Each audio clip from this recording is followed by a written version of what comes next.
नमस्कार दोस्तों, सर जी क्लासेस में आपका स्वागत है। तो आज से हम लोग इंग्लिश के प्रीवियस ईयर क्वेश्चन डिस्कस करेंगे, जो कि आपके ये उत्तर प्रदेश मेट्रो कॉर्पोरेशन के जितने भी एग्जाम आपके हुए थे, असिस्टेंट मैनेजर का, स्टेशन कंट्रोलर का और साथ में मेंटेनर का, तो उनके जो भी प्रीवियस ईयर में क्वेश्चन पूछे गए थे तो वो हम लोग डिस्कस करेंगे, जो कि ये एग्जाम के लिए आपका काफ़ी हेल्पफुल रहेगा। एग्जाम पैटर्न आपको समझ में आ जाएगा कि कौन कौन से टाइप के क्वेश्चन जो है पूछे गए हुए थे।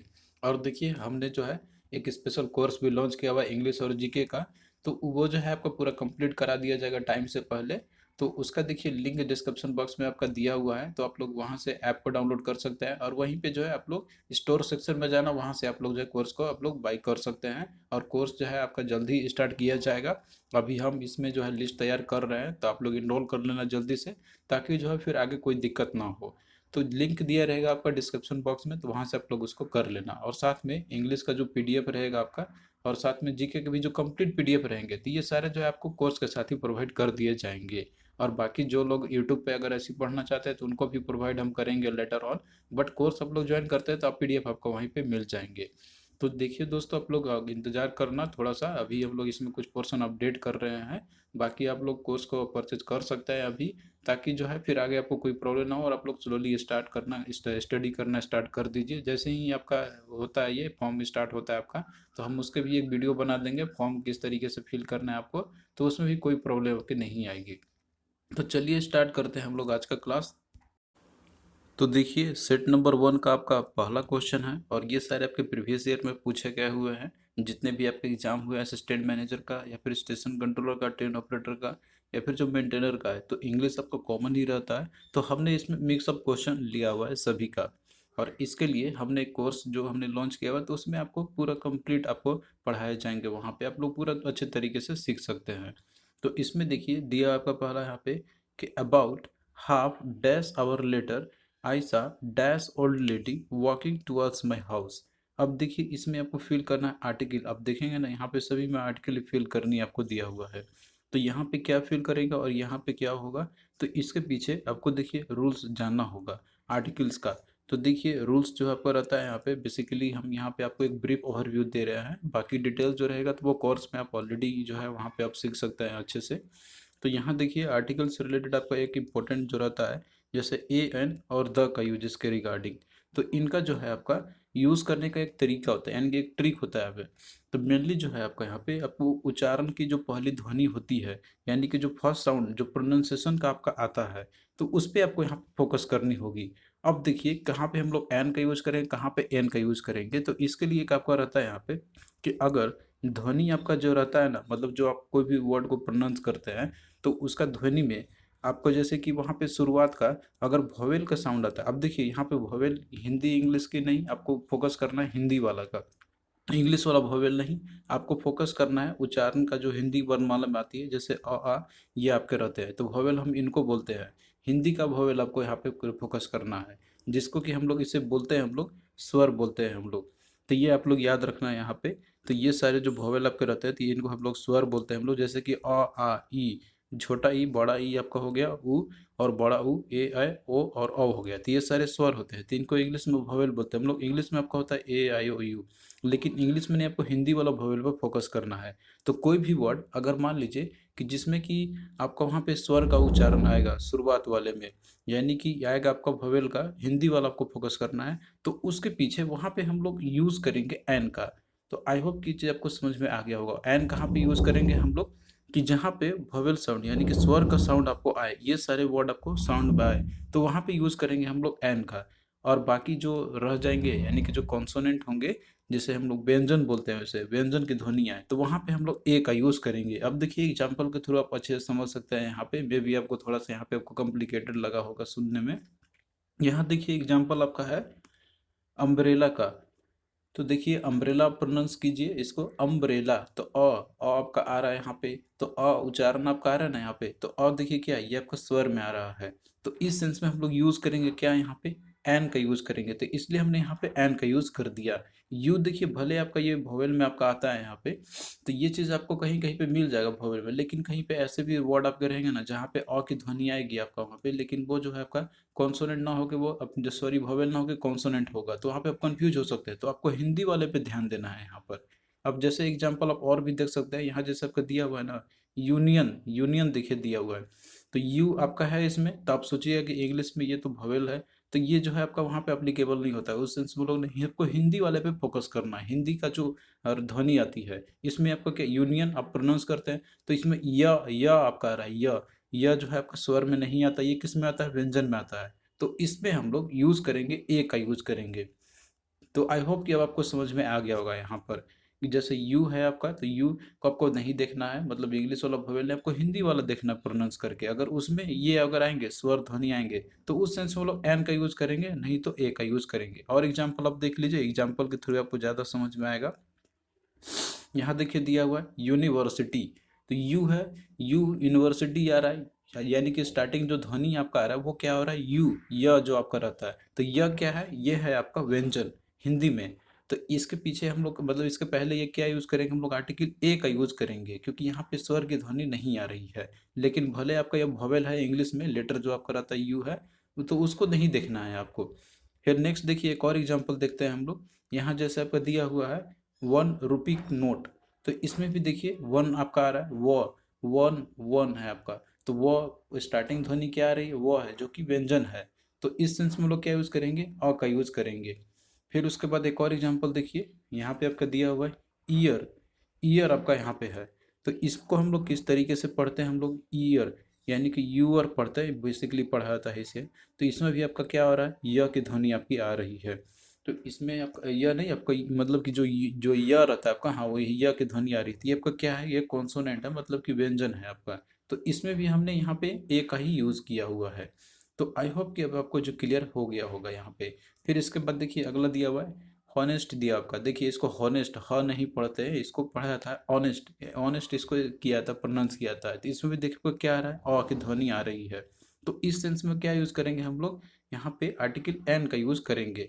तो एन कहाँ पे यूज करेंगे, जहाँ पे भी आपको आएगा ध्वनि किसका, दैट इज वोवेल का, यानी कि हिंदी का जो स्वर रहता है उसका उच्चारण आएगा, तो उसमें हम यूज करेंगे आर्टिकल एन का। तो यहाँ पे एन यूज करेंगे हम लोग हॉनेस्ट में, हॉनेस्ट नहीं ऑनेस्ट इसको पढ़ा जाता है। तो इस सेंस में आपका एन होगा। यहाँ पे आप देख रहे हैं ना, एच आपका क्या है, ये कॉन्सोनेंट है इंग्लिश का अल्फाबेट में। तो आप सोचिए कि यहाँ पे तो एन का मतलब जो है एन यूज होगा नहीं, अ यूज करेंगे, तो ये आपका गलत हो जाएगा। आपको हिंदी वाले पे फोकस करना है। तो इतना सारे एग्जाम्पल के बाद जो है अब आपको समझ में पूरा क्लियर हो गए होंगे। तो यहाँ पे प्रथम लेटर जो है वो महत्वपूर्ण आपका नहीं है। महत्वपूर्ण है कि उच्चारण की जो प्रथम ध्वनि आपका है ना, मतलब कि जो फर्स्ट साउंड जो होता है प्रोनाउंसिएशन का, वो आपका क्या रहा है, उस पर आपको फोकस करनी है। तो इसमें आपको कोई दिक्कत नहीं होगा, आप लोग आराम से क्वेश्चन को कर लेंगे यहाँ पर। तो अब देखिए, यहाँ पे सेम क्वेश्चन आपका पूछा गया था, क्योंकि हम लोग देखिए यहाँ पे डिटेल बनाए, कोर्स में आपको ज़्यादा डिटेल में वहाँ पे आपको कराएंगे हम पूरा। तो देखिए यहाँ पे दिया हुआ था कि about half dash hour later I saw dash old lady walking towards my house. अब यहाँ देखिए आवर आपका दिया हुआ है, तो हावर, इसको हावर नहीं पढ़ाता है, इसको आवर पढ़ा जाता है। तो इसमें अ की ध्वनि आपकी आ रही है, तो इसका मतलब है कि यहाँ पे हम क्या यूज करेंगे, और एन का यूज करेंगे हम लोग, क्योंकि यहाँ पे क्या रहा है, स्वर की ध्वनि आ रही है आवर, तो अ आ रहा है, तो इसके पीछे क्या होगा, एन का यूज होगा। अब देखिए एन आपका 2 और 3 में दिया हुआ है, बाकी ऑप्शन ऐसे एलिमिनेट आप कर सकते हैं। अब बच गया आपका आगे का, देखिए यहाँ दिया हुआ है कि आयशा डैश ओल्ड लेडी। अब यहाँ पे देखिए ओल्ड है आपका, ओ ओल्ड, ओल्ड बोलते हैं ना, तो ओल्ड है आपका, तो इसमें अ की ध्वनि आ रही है ओल्ड। आप स्टार्टिंग प्रोनाउंस कीजिए ओ की, मतलब अ आ रहा है आपका इसमें भी। तो इसका मतलब है कि यहाँ भी आपका क्या आ रहा है, स्वर की ध्वनि आ रही है। तो इसमें क्या यूज करेंगे हम लोग, एन का ही यूज करेंगे, ना कि अ का यूज करेंगे हम लोग, क्योंकि ध्वनि आपका पहले देखना है। उसमें क्या आ रहा है, अ की ध्वनि आ रही है, ओल्ड अ आ रहा होगा वहां पे। तो इसमें भी आपका क्या होगा, तो आपका क्या होगा, इसमें एन का ही यूज करेंगे हम लोग। तो राइट आंसर इसका क्या हो जाएगा, ऑप्शन 2 आपका हो जाएगा। तो आई होप कि आर्टिकल अब आपको समझ में आ गया होगा। ये तो आपका केवल बस थोड़ा सा हमने आपको समझाया हुआ, बाकी डिटेल में आपको हम समझाएंगे कोर्स में, तो वहाँ पे आपको जो है बहुत ही अच्छे से कवर कराया जाएगा। तो इंग्लिश में आपका जो है एक भी क्वेश्चन नहीं छूटेगा। यदि आप लोग बिलीव करते हैं तो हम आपका इतना अच्छा से तैयारी करवा देंगे कि आपका एक भी क्वेश्चन नहीं छूटेगा एग्जाम में। फिर देखिए अगला क्वेश्चन आपका यहाँ पे है, इसमें देखिए fill in the blanks based question आपके ये पूछे गए थे कि select the most appropriate option to fill in the blanks, यानी कि इसमें आपको जो है अप्रोप्रिएट ऑप्शन को फिल करना है। तो इसमें देखिए दिया हुआ है the child ran dash the street unmindful of the heavy traffic. अब इसमें देखिए यहाँ पे आपको फिल करना है, दैट इज राउंड अक्रॉस या फिर थ्रू या फिर ओवर। तो ये देखिए ये सारे जो वर्ड आपके हैं, तो ये सारे जो वर्ड आपके रहते हैं ना, तो ये आपको ग्रामर का नॉलेज जब रहेगा आपको कि कौन सा वर्ड कहाँ पे यूज़ करते हैं हम लोग, तो उसके बाद जो है आप लोग आराम से क्वेश्चन को कर सकते हैं। जैसे कि राउंड का यूज़ कैसे करते हैं हम लोग, अक्रॉस का यूज़ कहाँ पे करते हैं हम लोग, थ्रू का यूज़ कहाँ करते हैं, ओवर का यूज़ कहाँ करते हैं। तो ये सारे प्रीपोजिशनल वर्ड आपके हैं। तो इसके लिए आपको पूरा एक्यूरेटली जो है याद रखना होगा सभी का प्रॉपरली यूज़ कहाँ पे की जाती है। तो यहाँ पे देखिए कुछ वर्ड जो रहते हैं आपके, जो यूजेज होते हैं आपके, जिनमें कन्फ्यूजन होती है और उसको किस सेंस में यूज़ करते हैं, तो यहाँ पे आपको ब्रीफ ओवरव्यू देते हैं। बाकी डिटेल जो है आपका कोर्स में कवर किए जाएंगे। यहाँ पे देखिए दिया हुआ है जैसे ओवर है, तो ओवर का हम लोग यूज़ करते हैं जैसे कोई चीज़ हमारे सर के ऊपर में रहता है, जहाँ पे कवर रहता है हमारे ऊपर में, तो उस सेंस में हम लोग यूज़ करते हैं, जो कि स्पर्श में ना हो, तो उसके लिए हम यूज़ करते हैं ओवर का। अब जैसे ये एग्जाम्पल के तौर पे the bridge is built over the river, तो रिवर के ओवर में है मतलब उसके कॉन्टैक्ट में नहीं है, तो इसके लिए ब्रिज के लिए यूज़ करते हैं हम लोग built over the river. On the river use नहीं करेंगे हम लोग। तो इस पे आप लोग ध्यान रखना, ये सारी चीज़ों के आपको रूल सीखना होगा। और वहीं देखिए अगला आपका दिया हुआ है इसमें कि put A blanket over the baby, तो बेबी के आपको ऊपर में रखना है यहाँ पर। फिर उसके बाद अगला देखिए दिया हुआ है कि ओवर और अंडर का प्रयोग जो है वर्टिकल पोजीशन के लिए भी हम लोग यूज़ करते हैं इसका। जैसे ओवर आपका दिया हुआ है ना, और एक अंडर आपका दिया हुआ है, तो ओवर का यूज़ करते हैं हम लोग कि जैसे कोई चीज़ हो पोजीशन बताने के लिए, जैसे ये ऊपर में है, अंडर मतलब कि उसके जस्ट नीचे है, तो ये पोजीशन बताने के लिए भी इसका यूज़ किया जाता है। फिर इसके बाद देखिए यहाँ पे कुछ और, एक और आपका यहाँ पे है अक्रॉस का और थ्रू का। तो देखिए अक्रॉस का मतलब होता है कि जैसे हम एक तरफ से दूसरी तरफ हम लोग जाते हैं, मतलब उसको क्रॉस करते हुए, उसके होते हुए गुजरते हैं हम लोग, एक तरफ से दूसरी तरफ जाना है, इसका मतलब हो गया अक्रॉस का यूज़ करना। तो जैसे आई स्वैम अक्रॉस द रिवर, यानी कि एक तरफ से दूसरी तरफ हम यहाँ पे जा रहे हैं, तो ये हो गया अक्रॉस का यूज़ करने से। तो जैसे कि आपका रोड भी रहता है ना, उसको जब हम लोग क्रॉस करते हैं तो एक तरफ से दूसरे तरफ जाते ही हम लोग, तो उस सेंस में भी अक्रॉस का यूज़ किया जाता है। और एक और आपका है जैसे थ्रू है, तो थ्रू देखिए हम लोग यूज़ करते हैं कि जैसे कोई एक माध्यम का हम लोग करते हैं, गुजर कर जाते हैं या फिर किसी जरिए के थ्रू जाते हैं हम लोग, तो उस जगह पे हम लोग यूज़ करते हैं थ्रू का। जैसे कि लिफ्ट का बात आ जाता है आपका यहाँ पे, या फिर कोई मैसेज ही कन्वे करना आपका रहता है, कि एग्जाम्पल के तौर पे समझिए कि the message was conveyed to me by him through her. अब यहाँ पे मैसेज कन्वे किया जा रहा है उसके द्वारा, लेकिन किसके चलते, तो वो किसी कोई है जो उसके द्वारा किया जा रहा है यहाँ पे, तो थ्रू हर। तो थ्रू का यूज हमने किया है यहाँ पे, क्योंकि यहाँ पे जो है एक जरिया, किसी के माध्यम से हमने मैसेज को भेजा। अब एक और थ्रू आप देख सकते हैं यहाँ पे कि जैसे the train pass through the tunnel, तो टनल से वो पास हुआ मतलब इससे गुजरते हुए वो गया, यहाँ पे क्रॉस नहीं किया, यहाँ पर उससे गुजरते हुए गया हुआ है। तो इस सेंस में हम लोग जो है थ्रू का यूज करेंगे। तो आपको देखिए इसी तरीके से जानने होंगे। बाकी देखिए दोस्तों और आपके रहते हैं यहाँ पे ऑन और अपॉन का भी, तो ये यहाँ पे ज़्यादा टाइम नहीं है डिस्कस करने का। जब आपको क्लास में कराएंगे पूरा कंप्लीट इसका, तो वहाँ पे आपको पूरा कंप्लीट करवा देंगे, आपका क्वेश्चन इससे छूटेगा नहीं। तो देखिए यहाँ पे आपका जो क्वेश्चन यही पूछा गया था कि the child ran dash the street unmindful of the heavy traffic. अब देखिए जैसे चाइल्ड है ये रन कर रहा है, तो स्ट्रीट है, तो स्ट्रीट में आप जानते हैं कि वहाँ पे हेवी ट्रैफिक रहती है, लेकिन चाइल्ड कैसा है, वो अनमाइंडफुल है, उसको पता नहीं है कि कितना भीड़ है वहाँ पे, कितना हेवी ट्रैफिक है, लेकिन वो क्या कर रहा है वहाँ पे, रैन अक्रॉस कर रहा है, मतलब कि वो जो है एक दूसरे तरफ से दूसरे तरफ को क्रॉस कर गया, चला गया। तो इस सेंस में हम लोग यूज करेंगे अक्रॉस का ही। अक्रॉस का अभी आपने देखा ही था कि एक तरफ से दूसरे तरफ जाते हैं हम लोग, तो उस सेंस में अक्रॉस का ही यूज किया जाता है। तो राइट आंसर क्या होगा आपका, यहाँ पे ऑप्शन 2 भराएगा, that is the child run across the street unmindful of the heavy traffic. यहाँ पे थ्रू या ओवर या अराउंड का यूज नहीं करेंगे। तो आई होप कि अब ये चीज़ आपको क्लियर हो गया होगा यहाँ पे। तो इसी तरीके से आपको रूल याद रखने होंगे, हम आपको बहुत ही ईजी तरीके से आपको सारे रूल सिखा देंगे ग्रामर का, जो क्वेश्चन में आपको वहाँ पे मिलेंगे ही देखने को। फिर नेक्स्ट देखिए यहाँ पे आपका है सेलेक्ट, आपको करना है अप्रोप्रिएट ऑप्शन को जो इस ब्लैंक को फिल कर देगा। तो यहाँ देखिए आपका दिया हुआ है कि mother took me home after the doctor dash my knee. अब यहाँ पे क्वेश्चन आपसे पूछा गया है ना यहाँ पे कि मदर जो है उसे होम ले गई, आफ्टर द डॉक्टर ने उसे अपने नी के बारे में क्या किया होगा। अब देखिए आपको यहाँ पे सेंटेंस का कंडीशन मतलब समझना होगा कि ये कौन सा टेंस में कौन सा फॉर्म में दिया हुआ है, इसके बेसिस पे आपको फिल करना होगा। अब यहाँ देखिए दिया हुआ ना कि mother took me home after the doctor, यहाँ पे देखिए टुक दिया हुआ है, तो टुक ये क्या है, ये टेक का पास्ट फॉर्म है। तो इसका मतलब है कि ये जो सेंटेंस दिया आपका पास्ट फॉर्म में दिया हुआ है, तो इसीलिए यहाँ पे जो फिल आपका होगा ना, तो वो भी पास्ट फॉर्म का ही होना चाहिए। और वो भी कैसा, तो इसमें देखिए जो होगा आपका यहाँ पे, तो ये परफेक्ट वाला टेंस में आपको यूज, पास्ट परफेक्ट टेंस वाला आपका यहाँ पे यूज होगा। तो इसमें देखिए यहाँ पे आपका दिया हुआ है, दैट इज ऑप्शन डी में आपका दिया हुआ है, और फॉर में दिया हुआ है कि हैड बैंडेज्ड, यानी कि my mother took me home after the doctor had bandaged my knee. तो ये आपका क्या होगा, राइट आंसर होगा। बाकी देखिए बैंडेज्ड है या इज बैंडेजिंग है, तो ये तो होगा नहीं दोनों। हैज बैंडेज है तो ये आपका प्रेजेंट में हो जाएगा, मतलब हैज जो रहेगा आपका यहाँ पे, तो क्योंकि हम लोग इसका यूज करेंगे नहीं, प्रेजेंट परफेक्ट का यूज तो हमको करना है नहीं, यहाँ पे पास्ट परफेक्ट का ही यूज कर रही है। तो राइट आंसर क्या होगा, ऑप्शन 4 हो जाएगा। फिर नेक्स्ट देखिए, यहाँ पे भी आपको जो है अप्रोप्रिएट ऑप्शन को फिल करना है देखते हुए सेंटेंस को। दिया हुआ है कि she ask me dash I would be able to attend the seminar after the illness. अब यहाँ देखिए जो कुछ कंजक्शन वर्ड आपके रहते हैं जिसमें कि आपको यूज करना आता है, जैसे कि अल्दो, दो, अनटिल या सो हो गया। तो इस तरह के जो वर्ड रहते हैं तो आपको प्रॉपरली कहाँ पे यूज किया जाता है, तो ये रूल जब आप लोगों को पता रहेगा तो आप लोग आसानी से बता सकते हैं। अब यहाँ देखिए जैसे दिया हुआ है ना आपका वेदर का दिया हुआ है, सो या ऑल्दो अंटिल दिया हुआ है।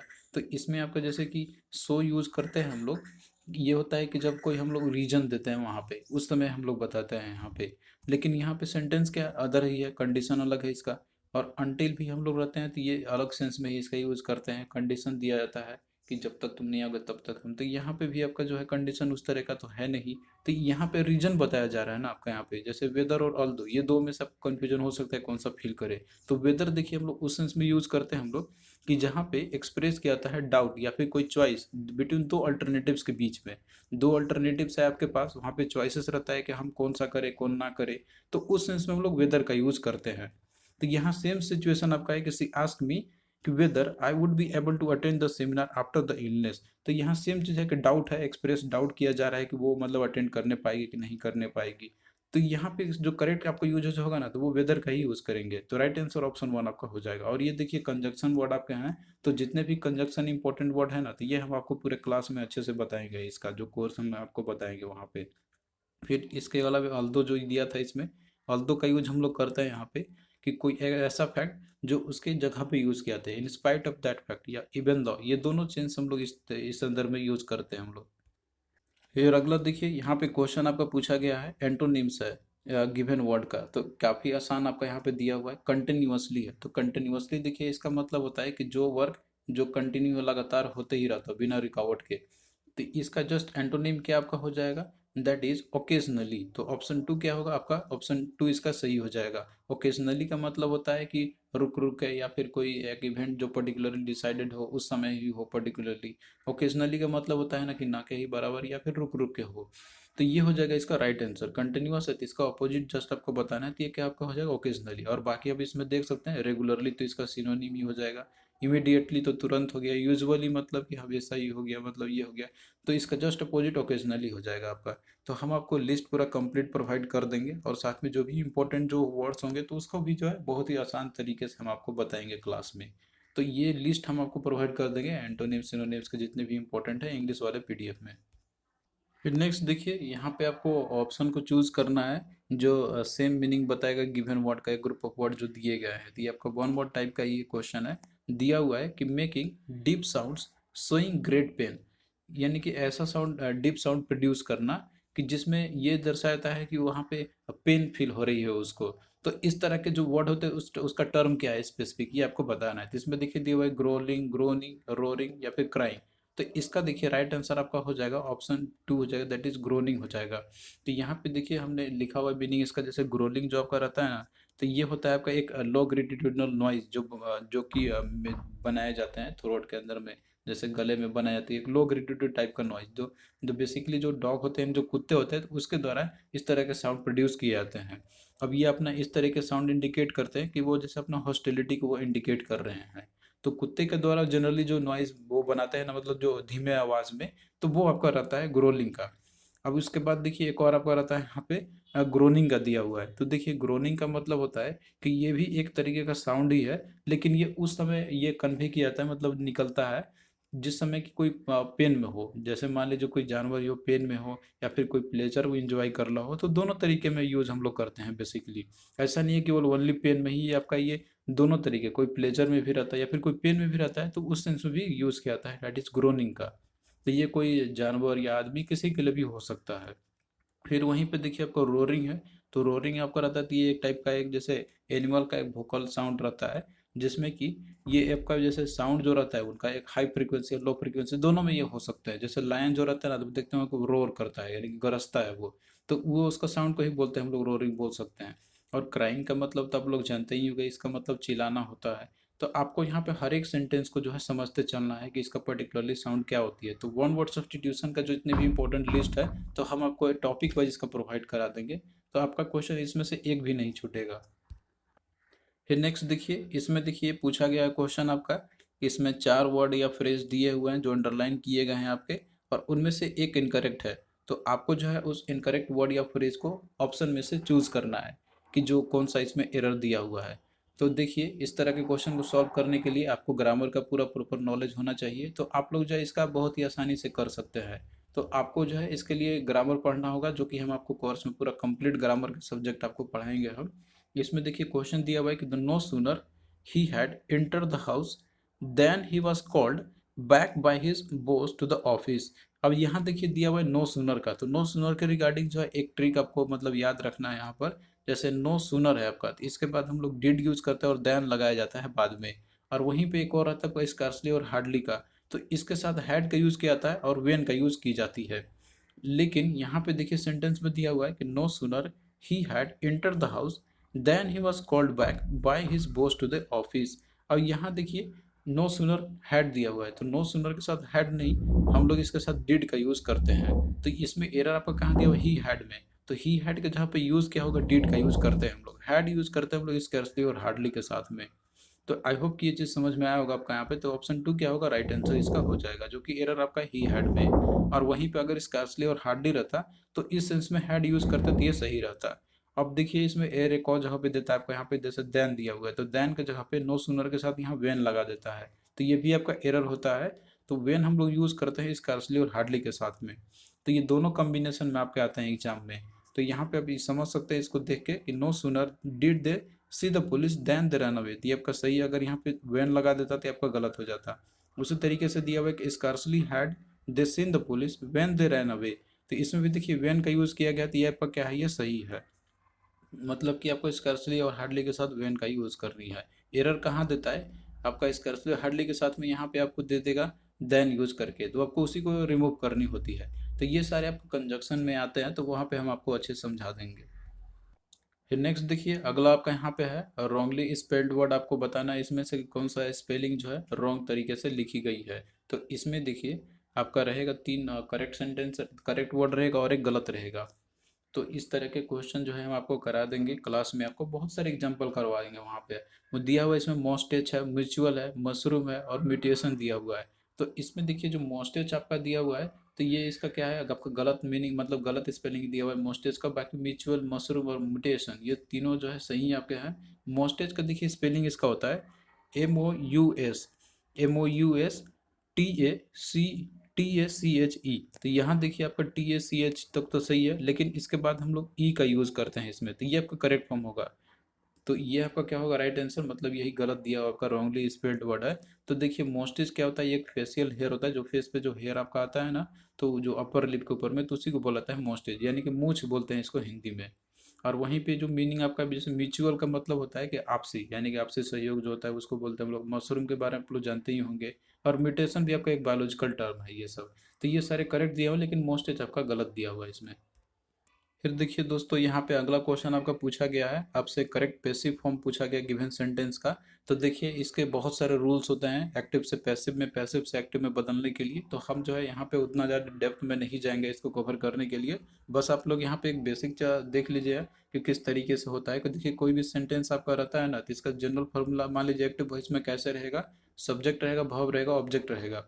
तो जब हम लोग इसे पैसिव फॉर्म में कन्वर्ट करते हैं, तो इसका जनरल फॉर्मूला आपका हो जाएगा कि जो ऑब्जेक्ट रहता है तो वो बन जाएगा सब्जेक्ट, और सब्जेक्ट जो रहेगा वो आपका बन जाएगा ऑब्जेक्ट। और बाकी जो वर्ब रहेगा, तो वर्ब के साथ में हम लोग हेल्पिंग वर्ब का यूज़ करते हैं इसके साथ में, और वर्ब बन जाएगा आपका यहाँ पे ये V3 फॉर्म लग जाती है और बाई का यूज़ की जाती है। तो ये है आपका पैसिव वॉइस का फॉर्मेट एक स्पेशल। तो इसके देखिए बहुत सारे टाइप्स होते हैं, टेंस के अकॉर्डिंग चलना रहता है। जैसे सिंपल प्रेजेंट में क्या होगा, सिंपल पास्ट में क्या होगा, उसमें क्या यूज़ करते हैं हम लोग। तो वो सारे रूल्स इसके बहुत सारे होते हैं। तो ये जो हम लोग क्लास में इसको अच्छे से समझेंगे। बस यहाँ पे एक मोटा मोटी समझ लिया, सिंपल प्रेजेंट है तो इसमें EJMR लगता है, सिंपल पास्ट रहेगा तो वाज वेयर हो जाएगा, सिंपल फ्यूचर रहेगा तो शैल विल, और मॉडल वर्ब रहेगा तो इसमें मॉडल वर्ब प्लस बी का प्लस V3 प्लस बाई लग जाता है। तो बाई आपका सभी में लगेगा और V3 का फॉर्म लगेगा। तो इसमें तो आपको पूरा हर एक चीज़ सीखना होंगे कि वर्ब का V3 फॉर्म V2 फॉर्म क्या होती है। तो ये चीज़ आपको वर्ब में हम सिखाएंगे वहाँ पे। तो अभी देखिए क्वेश्चन हम लोग बेसिक जो हम करा रहे हैं आपको यहाँ पे सिंपल इसका आंसर बताते हैं। इसमें देखिए दिया हुआ था आपका जैसे पैसिव आपको बताना है जो दिया हुआ है आपका यहाँ पे एक्टिव दिया हुआ है आपका the finance minister made a policy statement in the parliamentary yesterday. और यहाँ देखिए जो क्वेश्चन दिया है का ये जो दिया है ना ये क्या है पास्ट फॉर्म का दिया हुआ है। तो हम लोग यहाँ पे कन्वर्ट करेंगे ना इसको जब पैसिव में तो यहाँ पे आपका क्या होगा पास्ट वाला यानी कि ईजेमआर के जगह पे आपको वाज वेयर यहाँ पे लगेगा क्योंकि सेंटेंस ऑलरेडी दिया हुआ है कि पास्ट फॉर्म में दी हुई है। तो क्या हो जाएगा यहाँ पे आपका सब्जेक्ट ऑब्जेक्ट क्या था कि that is a policy statement.